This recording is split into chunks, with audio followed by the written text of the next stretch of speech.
السلام علی سید الانبیاء والمرسلین اما بعد فاعوذ باللہ من الشیطان الرجیم بسم اللہ الرحمن الرحیم۔ سورۃ القصص چل رہی ہے اور تقریباً 57 یعنی 57 آیات کی تفسیر تقریباً مکمل ہو چکی ہے۔ ماقبل آیات میں حارث بن عثمان کے بارے میں یہ آیات نازل ہوئی تھیں کہ جب اس کو دعوت دی گئی کہ وہ اسلام قبول کر لے تو اس نے اس خدشے کا اظہار کیا تھا کہ اگر میں اسلام قبول کر لوں گا تو ہمارے ہم قوم ہمیں اس مقام سے باہر نکال دیں گے، اور انہیں خوف پیدا ہوا کہ یہاں جو ہمیں نعمتیں حاصل ہو رہی ہیں، جو سرداری حاصل ہے، جو عیش و آرام حاصل ہے، اور بچپن سے لے کے ابھی تک ہم جس مقام پر رہ رہے ہیں یہاں سے دور جائیں گے تو مشقت ہوگی، پتہ نہیں کیا کھانے کو ملے گا نہیں ملے گا، کس طرح زندگی گزاریں گے وغیرہ وغیرہ۔ تو اللہ تبارک و تعالی نے ان ماقبل آیات میں ان کے انہی خدشات کو دور کیا اور واضح فرما دیا کہ ذرا اس پر غور و تفکر فرماؤ کہ جو رب اس مقام پر تمہیں موجودہ نعمتیں عطا فرمانے پر قدرت رکھتا ہے، تو جب تم دوسرے مقام پر جاؤ گے تو کیا اس کی قدرت زائل ہو جائے گی، اس کی قدرت میں کمی پیدا ہو جائے گی؟ یقینی سی بات ہے کہ نہیں، وہ اس مقام پر بھی تمہیں عزت، سرداری، پیسہ، دولت، نعمتیں عطا فرمانے پر قادر ہے۔ لہذا صرف اس عذر کی بنا پر ہدایت کو نظر انداز کر دینا بہت ہی بڑی نادانی ہے۔ تو اس پر ہمیں بھی غور کرنا چاہیے کہ بعض اوقات ایسا ہوتا ہے کہ ہم ایک خاندان سے تعلق رکھتے ہیں، ایک برادری سے تعلق رکھتے ہیں، یا کچھ دوستوں کی گیدرنگ ہوتی ہے، کچھ ایک ایسا ہمیں ماحول ملا ہوتا ہے کہ جب ہم دین کی طرف آنے کے بارے میں سوچتے ہیں تو اس خاندان، اس برادری، ان دوستوں یا کسی آفس فیکٹری وغیرہ کے ماحول پر غور و تفکر کر کے ہم سوچتے ہیں کہ شاید یہ نعمتیں ہم سے چھن جائیں گی، اور ہم اس طرف جب آئیں گے تو پھر ہمیں کچھ بھی صحیح وہ نعمتیں حاصل نہیں ہوں گی جو ہونی چاہیے، تو پھر بہت سے انسان رک جاتے ہیں اور دین کی طرف مائل نہیں ہوتے۔ اسی طریقے سے آج کل یہ بھی ایک عجیب ذہن چل رہا ہے کہ اگر کوئی کسی کے بچوں کو کہتا ہے جی آپ اس کو مدرسے میں داخل کروائیے، کسی اکیڈمی میں داخل کروائیں جو دینی اکیڈمی ہو، اور وہاں یہ بچہ علم دین سیکھے، تو اسی قسم کے خدشات پیدا ہوتے ہیں کہ اس مقام پر جا کے بچہ کیا کرے گا، کیا اسکوپ ہے، کیسے کھائے گا، کیسے پیے گا وغیرہ وغیرہ معاملات۔ تو بہت ہی نفیس انداز سے اللہ نے سمجھا دیا کہ جو رب ایک دنیا دار کو نعمت عطا فرمانے پر قادر ہے، کیا وہ دیندار کو عطا نہیں فرما سکتا؟ بلکہ دینداری کا فائدہ یہ ہوتا ہے کہ جب انسان دین کی طرف مائل ہوتا ہے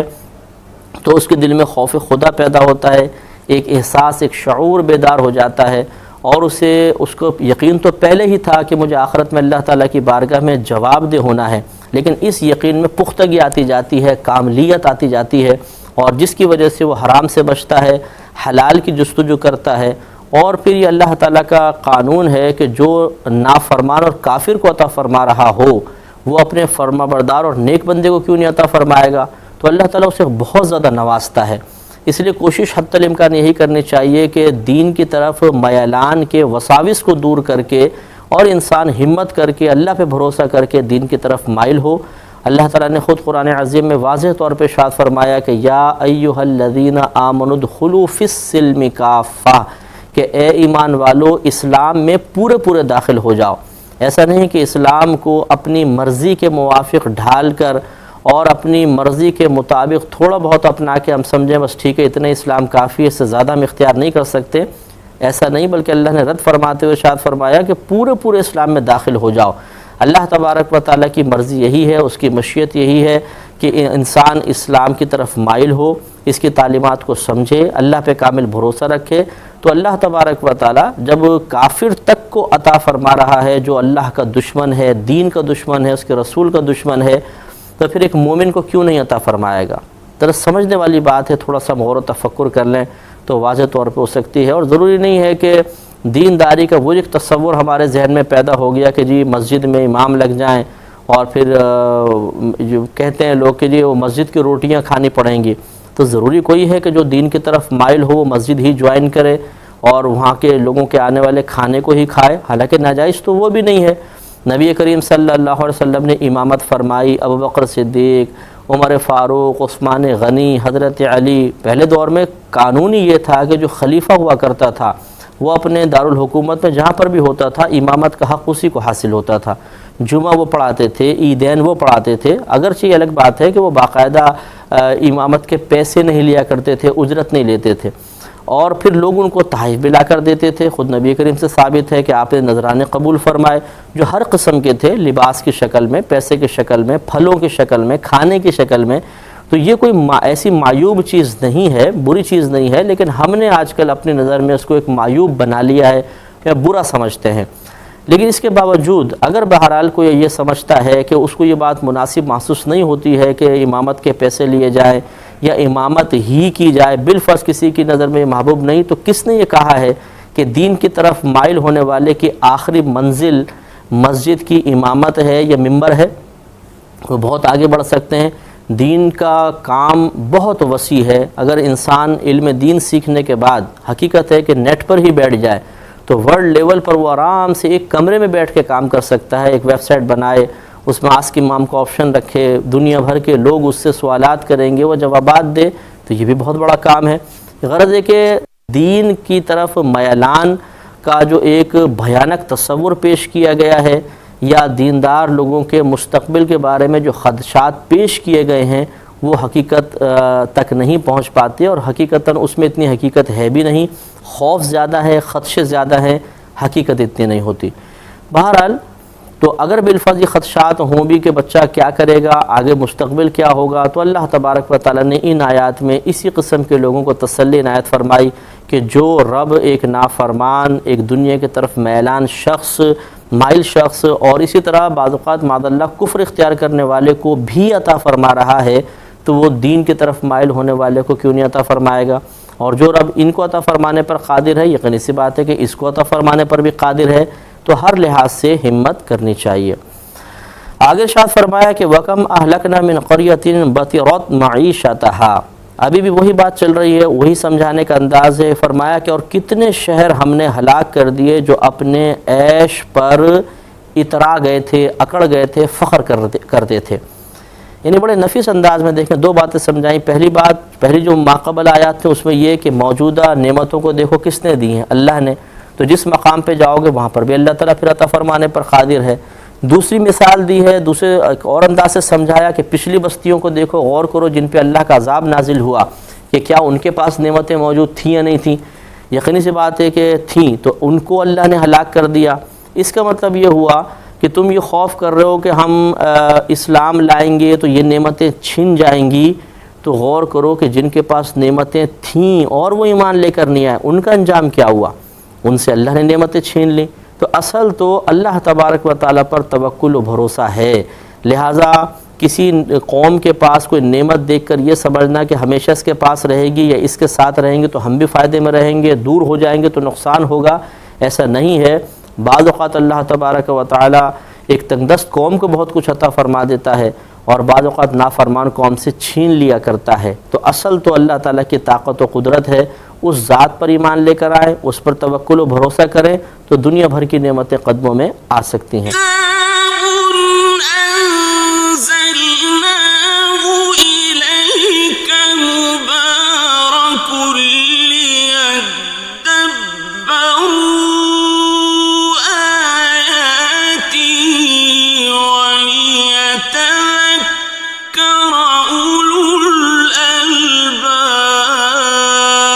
پھر اللہ نے ارشاد فرمایا کہ فَتِلْكَ مَسَاكِنُهُمْ، پس یہ ان کے مکان ہیں،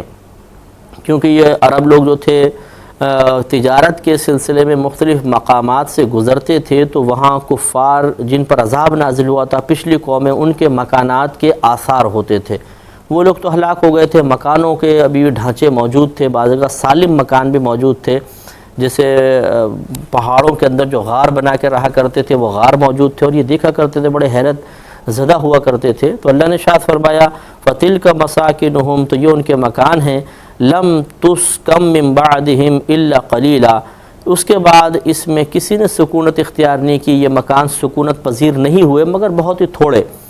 یعنی بہت ہی تھوڑے کا مطلب یہ ہے کہ کوئی راہ چلتا مسافر جسے وہاں پہ پڑاؤ ڈالا تو چلو جی اس مکان میں رات گزار لیتے ہیں، اس طرح کر کے وہ نکل گئے۔ تو وہ قومیں کہ جو اتنے عالیشان مکان بنائے ہوئے تھیں، اگر تو ان نعمتوں کی موجودگی میں دوام ہوتا، پھر بھی کوئی بات سمجھ میں آتی کہ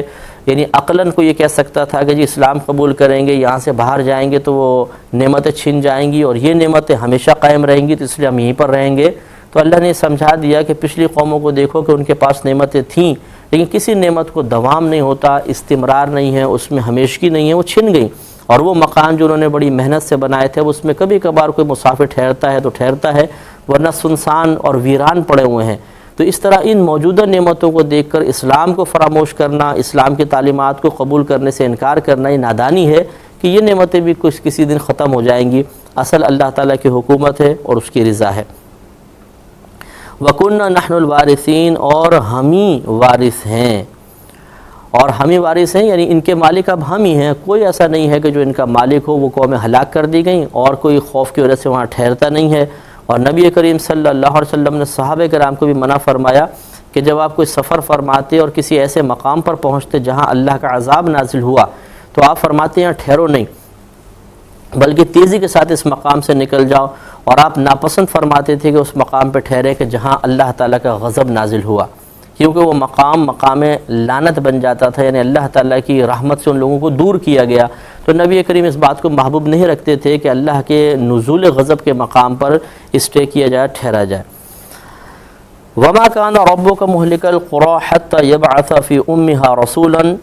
اور وما کان ربک، اور تمہارے رب کی یہ شان نہیں ہے یا تمہارا رب ایسا نہیں کرتا کہ مہلک القریٰ، کہ وہ بستی کو ہلاک کرنے والا ہو، حتی یبعث فی امہا رسولا، جب تک کہ ان کے اصل مرجع میں رسول نہ بھیجے۔ اصل مرجع سے مراد ان کے مرکز میں رسول نہ بھیجے، ان کے مرکزی مقام پر کہ جہاں سب کی توجہ اس طرف مبذول ہو۔ تو یہ اللہ نے اپنی عادت کریمہ بنائی کہ ہم جب بھی کسی قوم کو ہلاک کرتے ہیں پہلے اس مقام پر کہ جہاں وہ پوری قوم کا مرجع ہو، قوم اس طرف متوجہ ہوتی ہو، اس مقام پہ سب لوگ آتے ہوں، جب تک وہاں پہ اللہ کو رسول نہیں بھیج دیتا تب تک کسی قوم کو ہلاک نہیں فرماتا۔ یتلو علیہم آیاتنا، جب تک اس قوم میں ایسا رسول نہ بھیج دے کہ جو ان پر ہماری آیات کی تلاوت کرے، یعنی پہلے ہم اس مقام پہ نبی بھیجتے ہیں، وہ باقاعدہ اللہ کے پیغام کو پہنچاتا ہے، ان لوگوں کو سوچنے کا سمجھنے کا موقع دیا جاتا ہے، پھر جب وہ حد سے گزر جاتے ہیں، ایمان لے کر نہیں آتے ہیں، تب اللہ تعالیٰ ان پر عذاب نازل فرماتا ہے۔ اور پھر آگے ارشاد فرمایا کہ وما كنا مهلك القرى، اور ہم شہروں کو یا بستیوں کو ہلاک کرنے والے نہیں ہیں، الا واهلها ظالمون، مگر جب تک کہ ان کے رہنے والے ظالم ہوں، یعنی جب تک وہ ظلم نہیں کرتے، حد سے نہیں بڑھتے، ہم کسی قوم کو ہلاک کرنے والے نہیں۔ تو یہاں دو باتیں معلوم ہوئیں۔ ایک بات تو یہ کہ اللہ تبارک و تعالیٰ کسی قوم کو اسباب ہدایت مہیا کرنے سے پہلے ہلاک نہیں فرماتا، لہٰذا اگر پوری دنیا میں کوئی ایسا مقام ہو کہ جہاں پر اسلام کی دعوت پہنچی ہی نہ ہو، کوئی سمجھانے والا ہی نہ ہو، تو انشاءاللہ امید ہے کہ اللہ تبارک و تعالیٰ ان لوگوں سے درگزر فرمائے گا۔ جیسے سنا ہے کہ ابھی بھی افریقہ میں بعض جنگلات ایسے ہیں جن میں ابھی بھی وہ قدامت پسند یا قدیم لوگ رہتے ہیں جو صحیح طرح پورے بدن پہ لباس بھی نہیں پہنتے ہیں، افریقی لوگ ہیں، اور وہ وہیں پر سالہ سال سے ان کی نسلیں وہاں پہ کئی 100 سال سے رہتی ہیں، رہائش اختیار کیے ہوئے ہیں، اور ان کے پاس کوئی آ کر ان کو سمجھانے والا نہیں ہے۔ تو اگر کوئی ایسا شخص ہے کہ جس کے پاس کوئی تبلیغ اسلام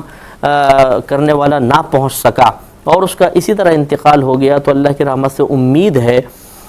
کہ اللہ تعالیٰ اس کو درگزر فرما دے گا، اور اسی قسم کی آیات اس پر دلیل بنتی ہیں۔ اور دوسری بات ہمیں اس سے یہ معلوم ہوئی کہ اللہ تبارک و تعالیٰ بغیر کسی سبب کے کسی قوم پہ عذاب نازل نہیں فرماتا، کیونکہ یہ پھر ایک معاذ اللہ بظاہر ظلم لگتا ہے۔ اگرچہ اللہ تعالیٰ کی مرضی ہے کہ وہ جس کو چاہے عذاب میں مبتلا کرے، جس کو چاہے